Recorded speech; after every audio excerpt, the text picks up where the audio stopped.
പത്തനംതിട്ട അടൂരിൽ നിന്ന് നമ്മളിനി എറണാകുളത്തേക്ക് പോയാൽ അവിടെയും ഒരു മർദ്ദനവുമായി ബന്ധപ്പെട്ട ഒരു വാർത്ത തന്നെയാണ് പുറത്തു വരുന്നത്. പൊറ്റക്കുഴിയിൽ സെക്യൂരിറ്റി ജീവനക്കാരന് മർദ്ദനം ഏറ്റ സംഭവമുണ്ടായി. ബേക്കറിയിലെ സെക്യൂരിറ്റി ജീവനക്കാരനായ പ്രദീപിന് മർദ്ദനമേറ്റതിന്റെ CCTV ദൃശ്യങ്ങൾ പുറത്തുവന്നു.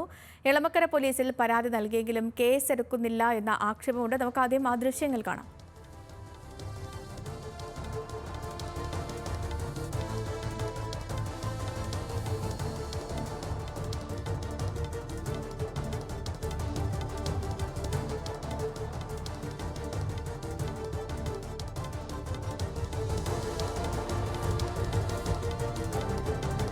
സഹിൻ ആന്റണിയുടെ വിവരങ്ങളുമായിട്ട്. സഹിൻ, ഈ മർദ്ദനത്തിന് പിന്നിൽ മർദ്ദനത്തിന്റെ പ്രകോപനം എന്തായിരുന്നു, പ്രകോപന കാരണം എന്തായിരുന്നു, ഒപ്പം തന്നെ ഇത് എന്ന് നടന്ന സംഭവമാണ്? സേതുലക്ഷ്മി, ഈ വെള്ളിയാഴ്ചയായിരുന്നു ഇത്തരത്തിലുള്ള ഒരു സംഭവം ഉണ്ടായത്. അതായത് ബേക്കറിയിലെ എറണാകുളം പൊറ്റക്കുഴിയിലെ ഒരു ബേക്കറിയിലെ സെക്യൂരിറ്റി ജീവനക്കാരനായിരുന്നു പ്രദീപിന് ആ ബേക്കറിയിൽ നിൽക്കുമ്പോൾ അവിടുത്തെ വഴി തടസ്സപ്പെടുത്തി ഒരു വാഹനം ഒരു ചെറുപ്പക്കാരൻ കൊണ്ടുവന്ന് പാർക്ക് ചെയ്യുകയായിരുന്നു.